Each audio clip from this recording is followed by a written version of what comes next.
सुनी, जर समज तुझ्याकडे 1,00,000 रुपये असते तर त्याच्यातले मला किती दिले असतीस? सगळेच दिले असते. आणि जर समज 10,00,000 असते तर किती दिले असतीस?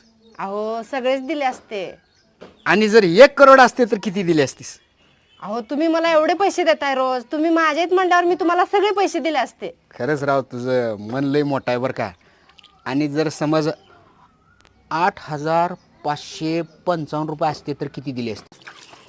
म्हणजे माझ्या पाकिटातले सगळे पैसे घेतले तुम्ही. द्या माझे पैसे द्या की. बाई, आता तर 1 करोड देते म्हणलीस की 8,000ची गोष्ट बोललेल्याच आज तुझ्या जीवाला लाज वाटते बाई. द्या माझे पैसे. पाकिटातले चुरून चुरून चुरून 8,000 रुपये कधी गोळा केलेस मला कळलं सुद्धा नाही. अगा बाई, द्या माझे पैसे द्या. अगं जबानीला काही तर थोडं बा. आता का सांगू तुला, देत नाही जा, देत नाही.